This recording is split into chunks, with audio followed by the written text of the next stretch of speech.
আসসালামু আলাইকুম আরহামাতুল্লাহি অবরকাতুহু। সম্মানিত দর্শক, যে যেখান থেকে আমাদের এই ভিডিওটি দেখছেন, আপনাদের সবাইকেই আমাদের হাবিবুর রহমান মৎস্য প্রকল্পের পক্ষ থেকে শুভেচ্ছা এবং অভিনন্দন জানাচ্ছি। কথা বলছি আমি মোহাম্মদ মাহমুদ রাজীব, এবং আমাদের মাছ চাষের যে প্রকল্প, এইটার স্থান হচ্ছে ফরিদপুর জেলার ভাঙ্গা থানায়।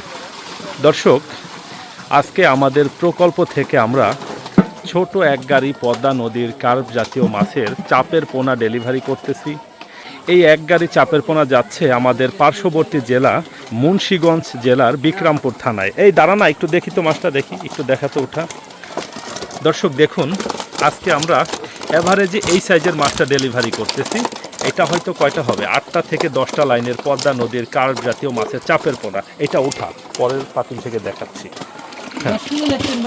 10 কেজি। দর্শক, আজকে আমরা যে মাছগুলো পাঠাচ্ছি এগুলো মুন্সিগঞ্জ জেলার বিক্রমপুর থানার আমাদের এক প্রিয় বড় ভাই সাকিব ভাইয়ের মৎস্য প্রকল্পে চলে যাচ্ছে। সাকিব ভাই একজন এসপি, প্রশাসনিক কর্মকর্তা। আপনারা সবাই ওনার জন্য দোয়া করবেন, আল্লাহ পাক যেন ওনাকে নেক হায়াত এবং শারীরিক সুস্থতা দান করেন। তো সাকিব ভাই, আপনি এত দূর থেকে মানে আমাদের কাছে যে আসলেন পদ্মা নদীর কার্প জাতীয় মাছের চাপের পোনা নিতে, কি কারণে আসলেন? কি মনে হয় আপনার কাছে আমাদের পোনাটা আপনার কাছে ওরকম বিশ্বাসযোগ্য মনে হয় বা অথেন্টিক মনে হয়? আমি রাজীব ভাইয়ের ভিডিও অনেকদিন ধরে দেখি, আমি প্রায় বছরখানেক ধরে দেখি। থ্যাংক ইউ ভাই। সেই সূত্রে ওনার সাথে পরিচয়। তো আমি আসলে অনেকের ভিডিও দেখি, যে আমার বিভিন্ন অন্যান্য যশোর থেকে শুরু করে ময়মনসিংহ অনেকের মাছই দেখি। থ্যাংক ইউ ভাই। স্পেশালি হ্যাচারি, বা আমিও আগে হ্যাচারি মাছ নিয়েছি। তো দেখছি যে ওই মাছের যে সাইজ, শেপ বা গ্রোথ আমার কাছে মনে হয়েছে যে ওরকম না। কিন্তু আপনার এই মাছের আমি অন্যান্য রিভিউ দেখছি, বা আমি নিজে আজকে ফিজিক্যালি যে দেখলাম, আমার কাছে খুব ভালো লাগলো। আপনার হাতে তো মাছ দিয়েছিলাম আমরা, অত্যন্ত শক্তিশালী। যে কালি আমরা যে মাছটা ধরলাম, মৃগেল মাছ, রুই মাছ, এর যে শক্তি, যেটা আমাদের হ্যাচারি মাছের গায়ে কিন্তু গায়ে মানে মাছটা হয়তো বড় 300 গ্রাম আমি ধরছি, কিন্তু দেখলাম ওই মাছের কিন্তু ওরকম শক্তি থাকে না, এই এনার্জি বা ইসে নাই, স্ট্যামিনা নাই। এই মাছ কিন্তু আমি দেখলাম সিম্পল একটা ছোট মাছ, মৃগেল মাছ, আমি 4-5 বড় কিন্তু ধরে রাখতে পারি না।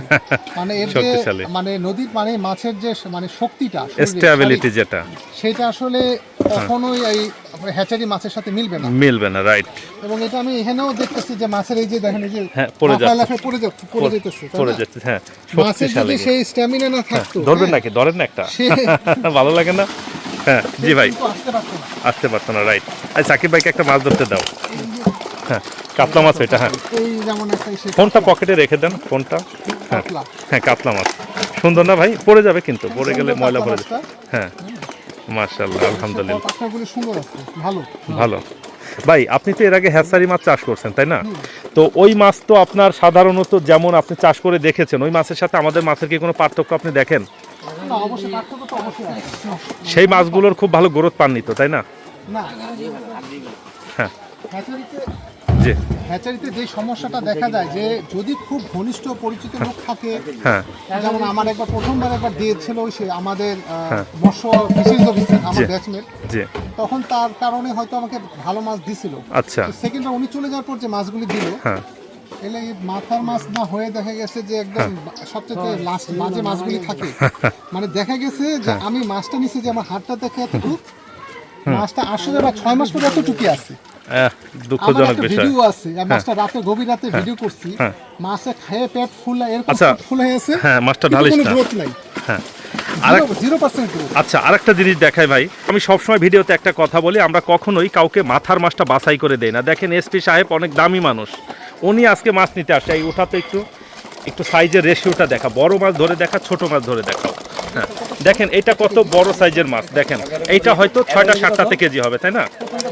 ধর, আরেকটা ধর ভাই, ছোট। এইটা দেখেন, এইটা হবে 20টাতে কেজি, এইটা হবে 15টা, না এটাও 20টাতেই কেজি হবে, আগেরটা 25টাতে হবে। এইটা দেখেন 12-14টাতে কেজি হবে। মিরিগেল ধর না, এইটা হবে দেখেন 3টা-4টাতে কেজি। মিরিগেলটা যেমন 10টাতে কেজি হবে। দেখেন, এসপি সাহেব মাছ নিতে আসছে, আমরা ওনাকেও বাছাই করে শুধুমাত্র মাথার মাছটা দেই নাই, এভারেজে আমরা দিয়েছি। এইটাই আমাদের সিস্টেম, সবার জন্য সমমান। হ্যাঁ, আমরা সবার জন্য কাজ করি, সবার জন্যই আমরা কাজ করব ইনশাআল্লাহ। এইভাবে আমরা কাজ করে যাব। ভাই কি যেন বলতেছিলেন, কথাটা একটু শেষ করে দিই আর কি। মানে দেখা গেলাম যখন আপনি আপনার সাথে মাছ অনেক সময় দেখলে বোঝা যায় হ্যাঁ। আসলে অবস্থা কি। জি, দেখা গেছে যেই মাছগুলি খারাপ ওটা অনেক সময় বোঝা যায় না, কিন্তু নেওয়ার পর তো মাছ যখন আপনি খাওয়া দিলেন, জি 9 মাস খাওয়ানো হয়েছে, খাওয়ার পর দেখি যেই মাছ ছিল 50 গ্রাম, সে 50 গ্রামে রয়ে গেছে। একটু বড় হইছে হয়তো, খায়, পেট ফুলে আছে, বড় হয় না, গ্রোথ নাই, মাথা শক্ত হয়ে গেছে। আচ্ছা, হ্যাঁ, মাছের কোনো গ্রোথ নাই। জি। আর আরেকটা জিনিস খেয়াল করে দেখেন ভাই, আমাদের সব মাছগুলো কিন্তু একই রকম, তাই না সাকিব ভাই? আরেকটা বিষয় তো দেখেছেন, দেখেন আমাদের সব মাছগুলো দেখতে কিন্তু এক ধরনের, রাইট? এটা খেয়াল করেছেন আপনি? দেখেন, আপনি সরকারি প্রশাসনিক অনেক বড় মাপের কর্মকর্তা, আপনি যেটা বলবেন এটা অনেক বুঝে শুনেই বলবেন নিঃসন্দেহে। এখানে আসলে কোনো কিছু তো আসলে বেশি বলা বা কম বলার কোনো অপশন নাই, তাই না ভাই? তো আপনার দৃষ্টিতে যেটা মনে হয়, সব মিলিয়ে আপনি কি মনে করেন যে নদীর মাছ নিয়ে কি চাষিদের কাজ করা উচিত? না, অবশ্যই উচিত, কারণ এটা আপনি এখন না বলেন, আপনার প্রকল্পে একবার আমি ভিজিট করতে যাব, 6 মাস মাছকে খাবার দেন, তখন আপনি খেপলা জাল দিয়ে ধরে দেখাবেন এবং তখন বলবেন, তখন আপনাকে নিয়ে ইনশাল্লাহ আবার একটা ভিডিও আমরা বানাবো। কি বলেন? ইনশাল্লাহ। আর দর্শক সবাই আপনারা সাকিব ভাইয়ের জন্য দোয়া করবেন। ভাই এখন এসপি আছে, আল্লাহ পাক ওনাকে প্রমোশন দিয়ে আরও অনেক দূর যাওয়ার তৌফিক দান করুক, উনি অনেক বড় হোক এবং মানুষের জন্য কাজ করে যায়। উনি অত্যন্ত অনেস্ট, দারুণ লেভেলের অনেস্ট, ভালো মানুষ এবং খুব মিশুক। উনি যে লেভেলের ওই টাইপের মুভমেন্ট নিয়ে চলাফেরা করেন, একেবারে সাধারণ মানুষের মতো চলেন, এইটার জন্যই আসলে ওনাকে আমার সব থেকে বেশি ভালো লেগেছে। আলহামদুলিল্লাহ, সবার সাথে রুট লেভেল থেকে আপার লেভেল সবার সাথেই সমানভাবে মিশেন। আমার এখানে আসছেন সকালবেলাতে ভাই, 2-3 ঘন্টা আমার সাথে ছিল, তো এই অল্প সময়ে অনেক মানুষের সাথেই দেখলাম যে ওনার ভালো একটা সম্পর্ক হয়ে গেল, এটা দেখে ভালো লেগেছে আলহামদুলিল্লাহ। তো সবাই ভালো থাকবেন, আমার জন্য দোয়া করবেন, আমরা আপনাদের জন্য দোয়া করি যাতে আপনারা সুস্থ থাকেন, আল্লাহ পাক আপনাদেরকে নেক দান করুন ইনশাআল্লাহ। ধন্যবাদ আপনাকেও ভাই। আচ্ছা, অনেক ভিডিওতেই দেখি যে মাছকে পোলট্রি মুরগির বিষটা খাইয়ে, হ্যাঁ, বেকারের পচা রুটি খাইয়ে, অনেক মোটা মোটা তাজা তাজা, তারপরে কালো কালার, বিভিন্ন ধরনের সেনসিটিভ কালার করে তারপরে হচ্ছে কি সেই মাছকে বলতেছে দেখেন এইটা এইরকম দেখাচ্ছে, ওই রকম দেখাচ্ছে। এইটা আসলে মানে মেনে নেওয়ার মতো বিষয় না ভাই। নদীর মাছ মানে কি? নদী থেকেই তো মাছের সৃষ্টি হয়েছে। দেখুন দর্শক, আমাদের মাছ চাষ ব্যবস্থাপনায় রুই, কাতলা, মৃগেল, কালীবাউস সহ ম্যাক্সিমাম টাইপের কার্প জাতীয় মাছগুলো আসছে কোন জায়গা থেকে? এইগুলোর উৎপত্তি স্থল কোথায়? এগুলোর উৎপত্তি স্থল হচ্ছে নদীতে। নদী থেকে পরবর্তীতে এগুলোকে চাষের আওতায় আনা হয়েছে। ভাই, নদীর মাছ নদীর মতোই থাকবে, এটা কেন কিছু এক্সট্রা কিছু হতে যাবে? নদীতে যেমন কালার থাকে, পুকুরে আসলে হয়তো বা পানির কালারের কারণে কিছুটা হেরফের হতে পারে। বিষয়টা এমন না যে আমি নদী থেকে ধরে এনে পুকুরে চাষ করব আর এইটার কালার সাগরের মাছের মতো হয়ে যাবে, এটা কখনোই সম্ভব না, হওয়াও সম্ভব না, এটা ইম্পসিবল টোটালি। আর আরেকটা বিষয় হচ্ছে, এটাও কথা সত্য যে নদীর মাছ দেখতে অনেক সুন্দর এবং এটার স্টেবিলিটি দারুণ লেভেলের ভালো। নদীর মাছ অনেক শক্তিশালী। সাকিব ভাই যখন আমার এখানে আসলো, ভাই এসেই মাছ ধরলো, ধরে দেখতে গেল যে মাছটা কেমন। তো উনি কয়েকবার ধরে রাখতে পারে নাই, তো বলতেছে ভাই এত শক্তি কেন মাছের? আমরা তো এর আগে মাছ চাষ করেছি, সেই মাছ তো অনেক দুর্বল, এত শক্তি না। এইটাই আসলে মানে প্র্যাকটিক্যালি প্রুফ। আচ্ছা, একটু পরে ঢালো, একটু মাছ ধরে দেখাতো ভাই। রুই ধর না, হ্যাঁ ওইটাই ধর।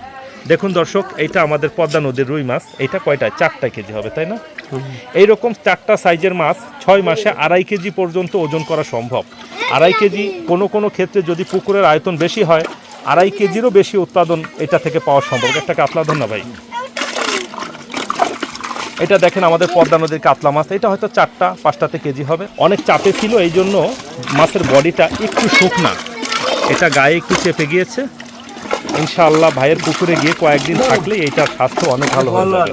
মিরিগেলটা ধরতো ভাই, যেটা ছেড়ে দিলি মাত্র, হ্যাঁ ধর না। হ্যাঁ, এটা দেখেন মিরিগেল মাছ, কত লম্বা টাইপের দেখেন।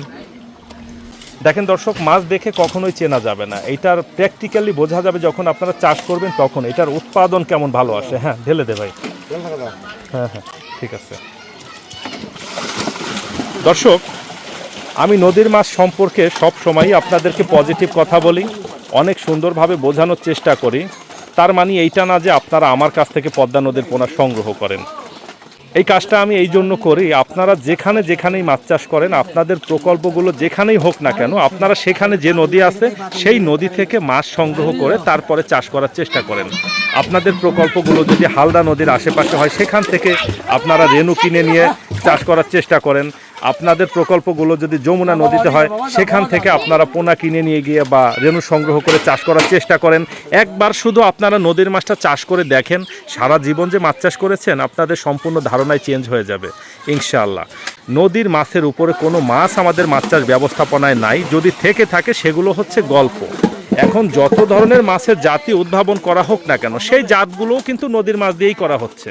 হ্যাঁ, বিষয়টা এমন যে নদীর মাছকে প্রসেসিং করে নানান ধরনের জাত আবিষ্কার করা হচ্ছে। এমন না যে হ্যাচারি থেকে উৎপাদন করে নদীতে ছাড়া হচ্ছে, তা তো আর না। যাই হোক, আশা করি আপনারা বিষয়টা বুঝতে পেরেছেন। ভাই মান্নানকে ভিডিওতে খুব দেখছেন না? হ্যাঁ মান্নান বাইতে তোরে পছন্দ করছে। হ্যাঁ হ্যাঁ, না ওরে ভাই চাকরি দিছি শুধু বিনোদন দেওয়ার জন্য। ওরে বলছি তুই শুধু বিনোদন দিবি, কিন্তু বেশি দুষ্টামি করে ফেলে। হ্যাঁ হ্যাঁ, যাই হোক দর্শক, আপনারা সবাই ভালো থাকবেন, সুস্থ থাকবেন। আপনাদের সবার সুস্বাস্থ্য এবং দীর্ঘায়ু কামনা করছি। সাকিব ভাইয়ের জন্য সবাই দোয়া করবেন, আল্লাহ পাক যেন ওনাকে মাছ চাষে সফলতা দান করেন। এবং উনি মূলত মাছ চাষটা করেন, উনি বলেন যে ভাই কিছু লোকের কর্মসংস্থান হয়, এখানে কিছু মানুষ কাজ করে ফ্যামিলি চালাইতে পারে, এটা থেকে চিন্তা ভাবনা করেই মূলত মাছ চাষ করেন। তো এইরকম চিন্তা ভাবনাকে আমাদের সাধুবাদ জানানো দরকার। এখন আমাদের কাছে আর চাপের মাছটা খুব বেশি পরিমাণে নাই, যেগুলো আছে ওইগুলার অলরেডি আমাদের বুকিং নেওয়া আছে। ডেলিভারিগুলো শেষ করার পরে থাকবে কি না সেটা আমি নিজেও জানি না। থাকলে হয়তো বা দেওয়া সম্ভব, না হলে দেওয়া সম্ভব হবে না। এবং এখন আপাতত আমরা ছোট মাছের জন্য বুকিং নিচ্ছি। এই ধরেন 10,000 পিস মাছে 1 কেজি হয় এইরকম সাইজের জন্য, বা 5,000 পিস মাছে 1 কেজি হয় এইরকম সাইজের জন্য, বা 2.5 থেকে 3,000 পিস মাছে 1 কেজি মাছ হয় এইরকম সাইজের মাছের জন্য, বা 1000 থেকে 1200 পিস মাছে 1 কেজি হয় এইরকম সাইজের মাছের জন্য। আপনাদের কারোর যদি নতুন বছরের নতুন ছোট পোনাটার দরকার হয়, আপনারা আমাদের ভিডিওর স্ক্রিনে যে ফোন নাম্বার দেখতে পাচ্ছেন, এই ফোন নাম্বারে ফোন কল করে আমাদের সাথে কথা বলে আমাদের কাছ থেকে সংগ্রহ করতে পারবেন ইনশাআল্লাহ। সবাই ভালো থাকবেন, সুস্থ থাকবেন। ভিডিওটি এখানেই শেষ করতেছি। আসসালামু আলাইকুম ওয়া রাহমাতুল্লাহি ওয়া বারাকাতুহু।